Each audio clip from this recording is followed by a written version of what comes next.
بسم الله الرحمن الرحيم.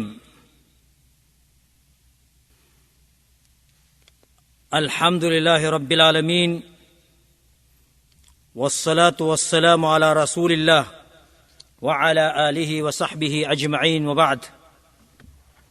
السلام عليكم ورحمة الله وبركاته. Mga kapatid, panibagong aral ang tatalakay natin ngayon dito at ito ay ang isang napaka-importanting mga paksa na dapat lamang pag-ukulan natin ng pansin at pagpapahalaga dahil ito ay tumutukoy sa ating pananampalataya. At ang pananampalataya ang siyang pinakamahalagang pinapahalagaan natin. Dahil kahit paman na ginagampanan natin ang mga tungkulin natin, kung hindi maganda ang ating pananampalataya, ay maaring ito ay mawawala ng kabuluhan. Ang tinutukoy kung napakahalagang paksa natin sa ngayon ay ang tungkol sa at-tauhid. Ang ibig sabihin nito sa Tagalog ay ang kaisahan ng Allah subhanahu wa ta'ala. Ito ang siyang pinakapangunahing aral ng lahat ng mga propeta. Ito ang unang itinanim nila sa puso at isipan ng kani-kanilang mga mamamayan. Ang propeta Muhammad SAW, bago pa man tumanggap ng mga kapahayagang pantungkol sa mga obligasyon o tungkulin, na unang itanim ng propeta SAW sa puso ng bawat isa sa kanyang mga kasamahan ang tungkol sa kaisahan ng Allah subhanahu wa ta'ala. Kaya, bibigyan natin dito ng linaw kung ano ang ibig sabihin ng at-tauhid. Ang tauhid ay ang pagbukod tangi sa Allah sa pamamagitan ng pagsamba na huwag magbigay ng katambal sa Kanya ng anumang paman. Sa madaling sabi, ang ibig sabihin ng tauhid ay ang lahat ng uri ng pagsamba ay dapat lamang natin iukol sa Allah subhanahu wa ta'ala dahil siya lamang ang tanging karapat-dapat pag-ukulan ng ito dahil siya lamang ang tunay na nag-iisang Diyos. Ito rin ang siyang dahilan kung bakit tayo nilikha ng Panginoong Allah. Batay sa sinabi niya sa banal na Quran, وَمَا خَلَقْتُ الْجِنَّ وَالْإِنسَ إِلَّا لِيَعْبُدُونَ. At walang dahilan, sabi ng Allah subhanahu wa ta'ala, ng paglikha ko sa jin at sa tao kundi upang ako ay kanilang sambahin. Ito ang sinasabing tauhid. Ang sambahin lamang ang Allah subhanahu wa ta'ala. At ang tauhid na ito ay hindi magiging ganap kundi maisaalang-alang ang dalawang saligan nito. Saligan ng banal na salita na tauhid. At ito ay ang pagtatakwil doon sa unang saligan ng kalimat at tauhid, la ilaha, walang Diyos. Nang ibig sabihin nito ay ang pagtatakwil, dapat nating itakwil ang lahat ng mga diyos-diyusan.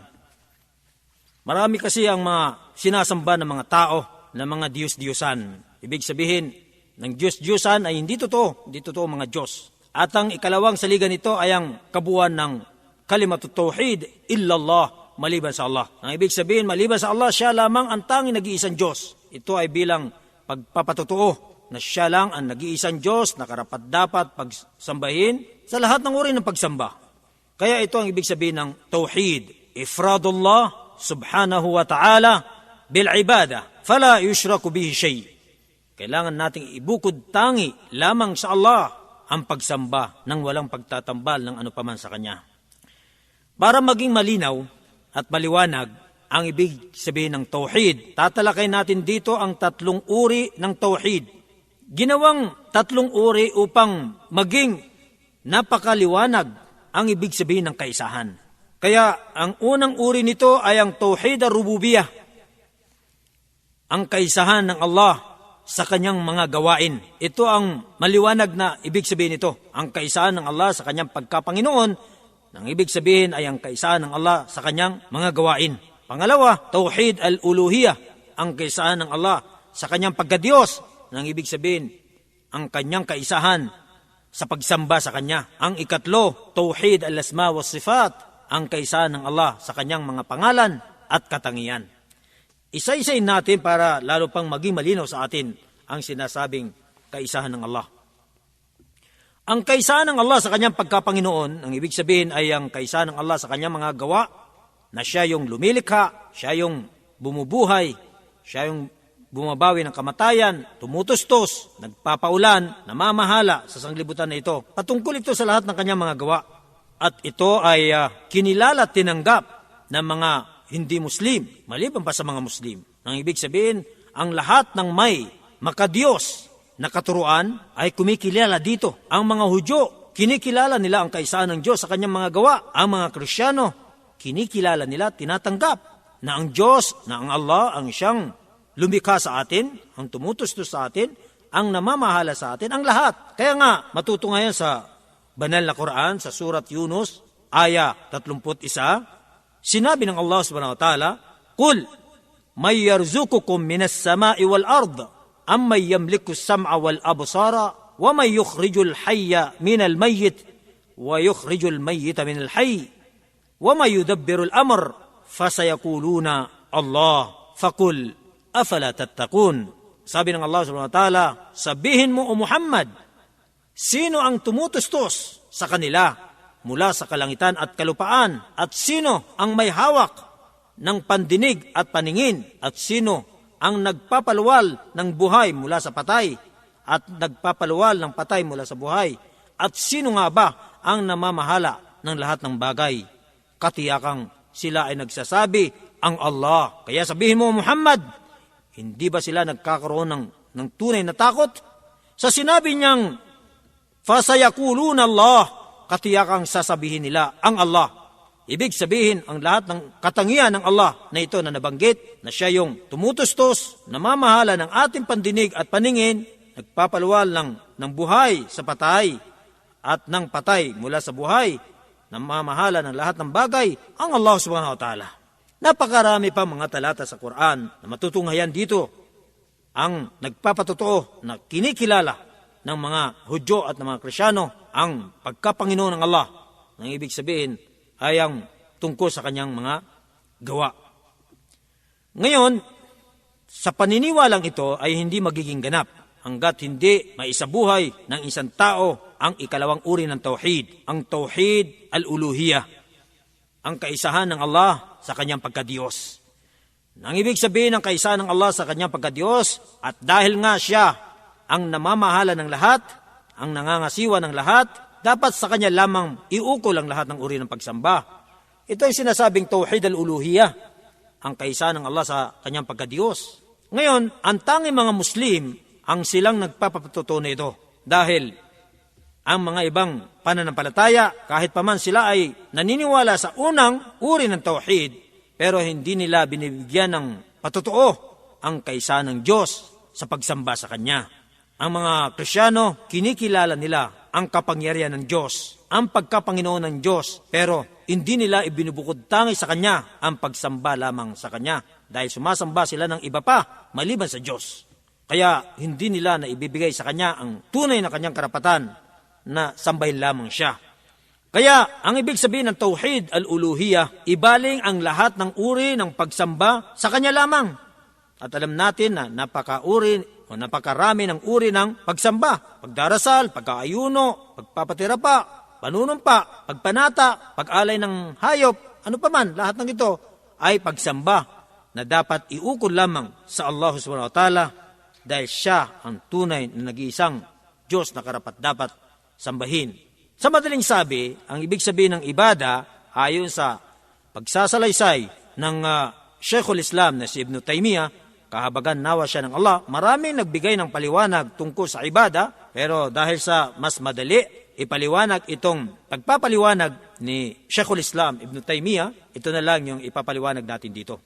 Sinabi niya na ang ibada ito ay pangkalahatang katawagan sa lahat ng kinalulugdan ng Allah, kinagigiliwan sa mga salita at mga gawa, maging lantad o patago. Sinabi niyang lahat ng kinagigiliwan kinalulugdan ng Allah na salita at gawa. Pagka nakapagsalita ang tao ng maganda, ito ay ibada. Kahit paman ito ay patago, ibig sabihin, kahit paman sa isipan niya, may balak siyang sabihin na mabuti, ibada na yun. Ang ibig sabihin ng ibada ay may nakalaan na gantimpala. Ganon din yung gawa. Yung lantad, ibig sabihin, yung ginawa niya na mabuti, may nakalaan na gantimpala. At yung gawa na nakatago, ibig sabihin, hindi niya nagawa, pero may balak siyang gawin ito. Ito ay matatawag din na ibada. Kaya ang lahat ng lumalabas sa bibig ng tao na mabuti, ang lahat ng nagagawa ng tao na mabuti ay itinuturing na ibada. At ito ang siyang dahilan kung bakit nga tayo nilikha ng Allah. Sabi ng Allah subhanahu wa ta'ala, وَمَا خَلَقْتُ الْجِنَّ وَالْإِنسَ إِلَّا لِيَعْبُدُونَ. At ang ikatlong uri na tatalakay natin dito, uri ng tauhid, ay ang tauhid al-asma wa sifat. At ito ay ang kaisahan ng Allah na kanyang pinatunayan sa kanyang sarili o ang pinatunayan ng isa sa kanyang mga propeta o sugo mula sa mga pangalan at katangian nang walang pagtutulad at pagbigay ng ibang kahulugan. Ang Allah subhanahu wa ta'ala ay sinabi sa Suratul Ikhlas, ang sabi niya, Kul huwallahu ahad, Allahu samad, lam yalid, walam yulad, walam yakul lahu kufuwan ahad. Nang ibig sabihin mo o Muhammad, siya ang Allah, ang nag-iisa, ang Allah ang sandigan ng lahat. Hindi siya nagkaanak at hindi siya pinanganak. At sa kanya ay walang makatutulad na ano paman. Dito sa napaka-igsing kabanata na ito na Suratul Ikhlas ay punong-puno ng kaisahan ng Allah. Dahil tumutukoy ito sa kanyang pagiging Diyos, pagkapanginoon at sa kanyang mga katangian na walang makatutulad sa kanya. Matutunghayan natin sa Surat Al-Araf, aya 180, sinabi ng Allah subhanahu wa ta'ala, وَلِلَّهِ الْأَسْمَاءُ الْحُسْنَى فَادْعُوهُ بِهَا وَذَرُوا الَّذِينَ يُلْحِدُونَ فِي أَسْمَائِهِ سَيُجْزَوْنَ مَا كَانُوا يَعْمَلُونَ. Ang ibig sabihin nito, taglay ng Allah ang mga magagandang pangalan. Kaya manalangin kayo sa Kanya sa pamamagitan nito at talikuran nyo yaong mga taong itinatakwil ang mga pangalan ng Allah at katiyakang sila ay magkakamit ng gantimpala sa lahat ng kanilang mga ginagawa. Sa sinabi niyang taglay ng Allah ang mga magagandang pangalan, pinatunayan ng Allah SWT na siya ay maraming pangalan. At ang mga pangalan na ito ay hindi natin pwedeng ipangalan sa kanino man. Dahil siya lamang ang may karapat-dapat na magkaroon nito. Ito ang ibig sabihin ng kaisahan ng Allah sa kanyang mga pangalan. Halimbawa, ang ilan sa kanyang pangalan, Ar-Rahman, Al-Ghafur, Al-Latif, hindi pwedeng ipangalan sa kanino man. Kaya para maging ganap ang pagiging isang alipin natin, ito ay dadagdagan ng Abdullah, Abdurrahman, Abdul Ghafur, Abdul Latif. Lalagyan ng abd bilang patutuo na tayo ay alipin lamang niya. Kaya ang lahat ng mga pangalan ng Allah na nabanggit sa Quran, na ipahayag ng Propeta sallallahu alaihi wasallam ay hindi natin pwedeng angkinin dahil siya lamang ang may karapatang umangkin sa mga pangalang ito dahil sa kanya lamang tumutugma ang kanyang pangalan. Maaari pagka hindi lalagyan ng al, katulad halimbawa ng Ghafur, sa mga ibang mga scholar, pinahintulot kung walang al, Ghafur, pero hindi pa rin gaano maganda. Kasi ang ibig sabihin, halimbawa, Ghafur, mapagpatawad, may tao na ang pangalan Ghafur, pero hindi naman mapagpatawad Meron Ar-Rahim, mahabagin, pero hindi naman mahabagin. Malupit yung tao. Kaya, ang pangalan ng Allah ay tumutugma sa kanyang kadakilaan.